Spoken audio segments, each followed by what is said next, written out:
ನಿನ್ನೆ ಮತ್ತು ಇವತ್ತು ರಾಜ್ಯದ ಎಲ್ಲ 28 ಲೋಕಸಭಾ ಕ್ಷೇತ್ರಗಳು 8 ಕ್ಲಸ್ಟರ್ಗಳಲ್ಲಿ ಅಂದರೆ ಒಂದೊಂದು ಕ್ಲಸ್ಟರ್ಲ್ಲೂ ಕೂಡ 4 ಮತ್ತು 5 ಲೋಕಸಭಾ ಕ್ಷೇತ್ರಗಳನ್ನು ಒಳಗೊಂಡಿರ್ತಕ್ಕಂಥ ಕ್ಲಸ್ಟರ್ಗಳನ್ನು ಎಲ್ಲ ನಮ್ಮ ಸಂಸದರು ಮತ್ತು ಲೋಕಸಭಾ ಕ್ಷೇತ್ರದ ಎಲ್ಲ ಶಾಸಕರುಗಳು, ಮಾಜಿ ಶಾಸಕರುಗಳು, ಎಲ್ಲ ಪಕ್ಷದ ಪ್ರಮುಖರು ಇವರೆಲ್ಲರ ಜೊತೆ ಸುದೀರ್ಘವಾಗಿ ಚರ್ಚೆನ ಮಾಡಿದ್ದೇವೆ. ಮುಂದಿನ ಲೋಕಸಭಾ ಚುನಾವಣೆಯ ಹಿನ್ನೆಲೆಯಲ್ಲಿ ಇಡೀ ದೇಶದಲ್ಲಿ ಇವತ್ತು ವಾತಾವರಣ ಭಾರತೀಯ ಜನತಾ ಪಾರ್ಟಿಯ ಪರವಾಗಿದೆ. ರಾಜ್ಯದಲ್ಲೂ ಸಹ ಕಳೆದ ವಿಧಾನಸಭಾ ಚುನಾವಣೆಯಲ್ಲಿ ಭಾರತೀಯ ಜನತಾ ಪಾರ್ಟಿಗೆ ಹಿನ್ನಡೆ ಆಗಿದ್ರೂ ಸಹ ಪ್ರಸ್ತುತ ಸನ್ನಿವೇಶದಲ್ಲಿ ಸಾಕಷ್ಟು ಬದಲಾವಣೆಗಳು ಆಗಿದೆ. ಇಡೀ ದೇಶದಲ್ಲಿ ಇವತ್ತು ನರೇಂದ್ರ ಮೋದಿಜಿ ಪರವಾದಂಥ ಒಂದು ಅಭಿಪ್ರಾಯ ಮತ್ತು ಮೋದಿಜಿಯವರ ಜನಪ್ರಿಯತೆ, ಕೇಂದ್ರದಲ್ಲಿ ಮತ್ತೊಮ್ಮೆ ಭಾರತೀಯ ಜನತಾ ಪಾರ್ಟಿ ಸರ್ಕಾರ ಅಧಿಕಾರಕ್ಕೆ ಬರಬೇಕು, ಮೋದಿಜಿಯವರು ಪ್ರಧಾನಮಂತ್ರಿ ಆಗಬೇಕು ಅನ್ನೋ ಒಂದು ವಾತಾವರಣ ನಿರ್ಮಾಣ ಆಗಿದೆ. ಕರ್ನಾಟಕ ರಾಜ್ಯದಲ್ಲೂ ಕೂಡ ಅದಕ್ಕೆ ಪೂರಕವಾಗಿ ಇವತ್ತು ವಾತಾವರಣ ನಿರ್ಮಾಣ ಆಗಿದೆ. ಮತದಾರರು ಭಾಳ ಉತ್ಸಾಹದಲ್ಲಿದ್ದಾರೆ BJPಗೆ ಮತವನ್ನು ಕೊಡಬೇಕು ಅಂತೇಳಿ. ಮತದಾರರು ನರೇಂದ್ರ ಮೋದಿಜಿಯವರು ಮತ್ತೊಮ್ಮೆ ಪ್ರಧಾನಮಂತ್ರಿ ಆಗಬೇಕು ಅನ್ನೋ ಉತ್ಸಾಹದಲ್ಲಿದ್ದಾರೆ. ಭಾರತೀಯ ಜನತಾ ಪಾರ್ಟಿಯ ಕಾರ್ಯಕರ್ತರು ಸಹ ಸೋಲಿನ ಒಂದು ಹತಾಶೆಯಿಂದ ಹೊರಗೆ ಬಂದು ರಾಜ್ಯದಲ್ಲಿರ್ತಕ್ಕಂಥ ಕಾಂಗ್ರೆಸ್ ಸರ್ಕಾರದ ವಿರುದ್ಧ ಹೋರಾಟ, ಮತ್ತೊಂದು ಕಡೆ ಎಲ್ಲ 28 ಕ್ಷೇತ್ರಗಳಲ್ಲೂ ಕೂಡ ನಮ್ಮ ಅಭ್ಯರ್ಥಿಗಳನ್ನು ಗೆಲ್ಲಿಸಬೇಕು ಅನ್ನೋ ಉತ್ಸಾಹದಲ್ಲಿದ್ದಾರೆ. ಮತ್ತು ನಿನ್ನೆ ಮತ್ತು ಇವತ್ತು ಎಲ್ಲ ನಮ್ಮ ಪಕ್ಷದ ಮುಖಂಡರುಗಳು ಕೂಡ ಸಾಕಷ್ಟು ಸಲಹೆಗಳನ್ನು ಕೊಟ್ಟಿದ್ದಾರೆ. ಪಕ್ಷದ ಹಿತದೃಷ್ಟಿಯಿಂದ ಎಲ್ಲವನ್ನು ಕೂಡ ಗಮನದಲ್ಲಿಟ್ಟುಕೊಂಡು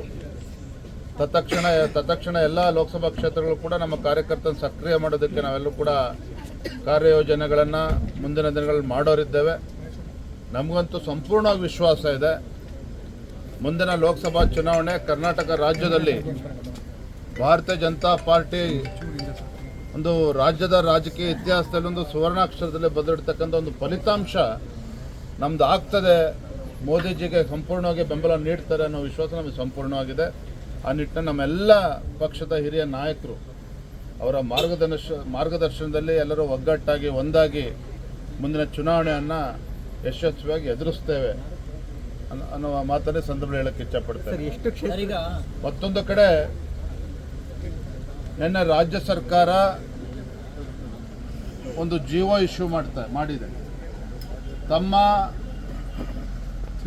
ಗ್ಯಾರಂಟಿ ಸ್ಕೀಮ್ಗಳನ್ನು ಅನುಷ್ಠಾನ ಮಾಡೋದಕ್ಕೆ ಪ್ರೆಸಿಡೆಂಟು, ಅಧ್ಯಕ್ಷರು, ಉಪಾಧ್ಯಕ್ಷರು ಅವರಿಗೆ ಕ್ಯಾಬಿನೆಟ್ ರ್ಯಾಂಕ್ ಸ್ಟೇಟಸ್ಸು ಮತ್ತು ಸ್ಟೇಟ್ ರ್ಯಾಂಕ್ ಅದು ದರ್ಜೆ ಕೊಟ್ಟು ಜಿಲ್ಲಾ ಮಟ್ಟದಲ್ಲಿ, ತಾಲೂಕು ಮಟ್ಟದಲ್ಲಿ ಏನು ಮಾಡೋಕ್ಕೆ ಕೊಟ್ಟಿದ್ದಾರೆ ಇವರು.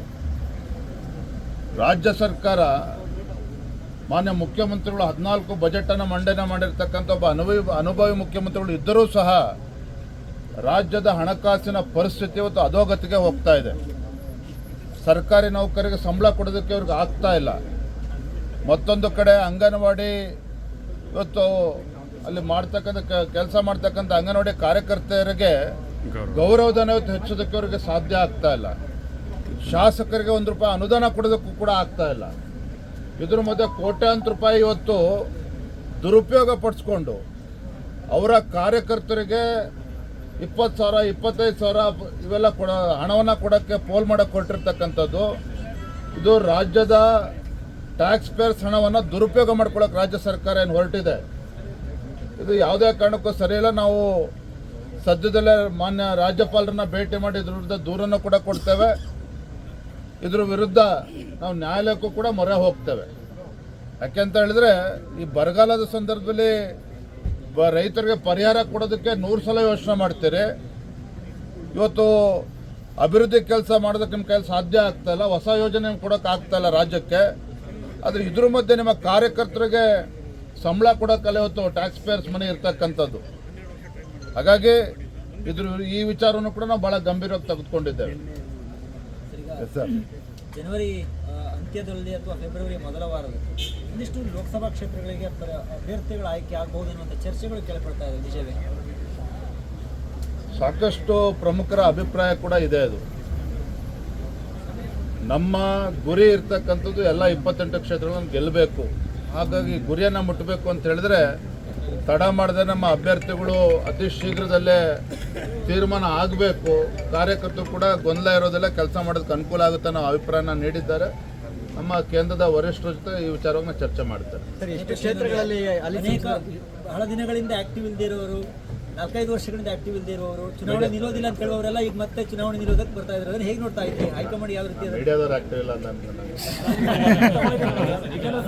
ಈಗ ಉದಾಹರಣೆ 28 ಕ್ಷೇತ್ರಗಳ ವರದಿ ತಗೊಂಡಿದ್ರಲ್ಲ, ಯಾವಾಗ ಹೈಕಮಾಂಡ್ಗೆ ಸಲ್ಲಿಕೆ ಮಾಡ್ತೀರಾ ಸರ್? ಅತಿ ಶೀಘ್ರದಲ್ಲೇ ನಾನು ದೆಹಲಿಗೆ ಪ್ರಯಾಣ ಬೆಳೆಸ್ತಿರುತ್ತೆ. ದೆಹಲಿಗೆ ಹೋಗ್ತೇನೆ, ವರಿಷ್ಠರನ್ನ ಭೇಟಿ ಮಾಡ್ತೇನೆ. ವರದಿ ಕೊಡ್ತಕ್ಕಂಥದ್ದು ಏನಿಲ್ಲ. ಒಟ್ಟಾರೆಯಾಗಿ ನಮ್ಮ ಗುರಿ ದೊಡ್ಡದಿದೆ. ಕರ್ನಾಟಕದಲ್ಲಿ ಈ ಭ್ರಷ್ಟ, ದುಷ್ಟ, ಜನವಿರೋಧಿ, ರೈತ ವಿರೋಧಿ, ಬಡವರ ವಿರೋಧಿ ಸರ್ಕಾರಕ್ಕೆ ಮಣಿಸಬೇಕಾಗಿದೆ ಮುಂದಿನ ಲೋಕಸಭಾ ಚುನಾವಣೆಯಲ್ಲಿ. ಹಾಗಾಗಿ ವರಿಷ್ಠರನ್ನ ಭೇಟಿ ಮಾಡಿ ಅತಿ ಶೀಘ್ರದಲ್ಲಿ ನಮ್ಮ ಅಭ್ಯರ್ಥಿಗಳ ಬಗ್ಗೆ ನಮಗೆ ಕ್ಲಾರಿಟಿ ಕೊಡಿ ಅಂತಕ್ಕಂಥದ್ದು ನಾವು ಮಾತಾಡ್ತೇವೆ. ಸರಿ, ಅಲ್ಲ ಕೆಲವು ಸಂಸದರು ಹಾಲಿ ಸಂಸದರು ಸ್ಪರ್ಧೆ ಮಾಡಲ್ಲ ಅಂತ ಹೇಳಿದ್ರು, ಈಗ ಆಕ್ಟಿವ್ ಆಗಿ ಮತ್ತೆ ಮಾಡ್ತೀವಿ ಅಂತ ಪ್ರಧಾನಿಗಳು ಹೇಳಿದ್ರು, ನಿವೃತ್ತಿ ಪಡ್ಕೊಂಡಿದ್ರು. ಹೈಕಮಾಂಡ್ ಎರಡು ಇಡೀ ರಾಜ್ಯದಲ್ಲಿ ಇವತ್ತು ಕಾಂಗ್ರೆಸ್ ಪಕ್ಷದವರು 18-20 ಸ್ಥಾನಗಳನ್ನು ಗೆಲ್ತೀವಿ ಅನ್ನೋ ಭ್ರಮೆನಲ್ಲಿದ್ದರು. ಮಂತ್ರಿಗಳನ್ನು ಲೋಕಸಭಾ ಚುನಾವಣೆಗೆ ನಿಲ್ಲಿಸ್ತೇವೆ ಅನ್ನೋ ವಿಚಾರಗಳು ಚರ್ಚೆ ನಡೀತಾ ಇತ್ತು. ಅದೇ ಇವತ್ತು ರಾಜ್ಯದಲ್ಲಿ BJP ಪರ ವಾತಾವರಣ ಹೆಂಗೆ ನಿರ್ಮಾಣ ಆಗಿದೆ ಅಂತ ಹೇಳಿದ್ರೆ, ಆಡಳಿತ ಪಕ್ಷದ ಯಾವುದೇ ಸಚಿವರು ಕೂಡ ಚುನಾವಣೆ ನಿಲ್ಲೋದಕ್ಕೆ ತಯಾರಿಲ್ಲ. ಕಾರಣ ಅಂದರೆ ಚುನಾವಣೆ ಸೋತ್ ಬಿಡ್ತೀವಿ, ಮಂತ್ರಿಯಾಗಿ ಸೋತ್ರೆ. ವರದಿ ತಗೊಂಡಿದ್ರಲ್ಲ, ಯಾವಾಗ ಹೈಕಮಾಂಡ್ಗೆ ಸಲ್ಲಿಕೆ ಮಾಡ್ತೀರಾ ಸರ್? ಅತಿ ಶೀಘ್ರದಲ್ಲೇ ನಾನು ದೆಹಲಿಗೆ ಪ್ರಯಾಣ ಬೆಳೆಸ್ತಿರುತ್ತೆ. ದೆಹಲಿಗೆ ಹೋಗ್ತೇನೆ, ವರಿಷ್ಠರನ್ನ ಭೇಟಿ ಮಾಡ್ತೇನೆ. ವರದಿ ಕೊಡ್ತಕ್ಕಂಥದ್ದು ಏನಿಲ್ಲ. ಒಟ್ಟಾರೆಯಾಗಿ ನಮ್ಮ ಗುರಿ ದೊಡ್ಡದಿದೆ. ಕರ್ನಾಟಕದಲ್ಲಿ ಈ ಭ್ರಷ್ಟ, ದುಷ್ಟ, ಜನವಿರೋಧಿ, ರೈತ ವಿರೋಧಿ, ಬಡವರ ವಿರೋಧಿ ಸರ್ಕಾರಕ್ಕೆ ಮಣಿಸಬೇಕಾಗಿದೆ ಮುಂದಿನ ಲೋಕಸಭಾ ಚುನಾವಣೆಯಲ್ಲಿ. ಹಾಗಾಗಿ ವರಿಷ್ಠರನ್ನ ಭೇಟಿ ಮಾಡಿ ಅತಿ ಶೀಘ್ರದಲ್ಲಿ ನಮ್ಮ ಅಭ್ಯರ್ಥಿಗಳ ಬಗ್ಗೆ ನಮಗೆ ಕ್ಲಾರಿಟಿ ಕೊಡಿ ಅಂತಕ್ಕಂಥದ್ದು ನಾವು ಮಾತಾಡ್ತೇವೆ. ಸರಿ, ಅಲ್ಲ ಕೆಲವು ಸಂಸದರು ಹಾಲಿ ಸಂಸದರು ಸ್ಪರ್ಧೆ ಮಾಡಲ್ಲ ಅಂತ ಹೇಳಿದ್ರು, ಈಗ ಆಕ್ಟಿವ್ ಆಗಿ ಮತ್ತೆ ಮಾಡ್ತೀವಿ ಅಂತ ಪ್ರಧಾನಿಗಳು ಹೇಳಿದ್ರು, ನಿವೃತ್ತಿ ಪಡ್ಕೊಂಡಿದ್ರು. ಹೈಕಮಾಂಡ್ ಎರಡು ಇಡೀ ರಾಜ್ಯದಲ್ಲಿ ಇವತ್ತು ಕಾಂಗ್ರೆಸ್ ಪಕ್ಷದವರು 18-20 ಸ್ಥಾನಗಳನ್ನು ಗೆಲ್ತೀವಿ ಅನ್ನೋ ಭ್ರಮೆನಲ್ಲಿದ್ದರು.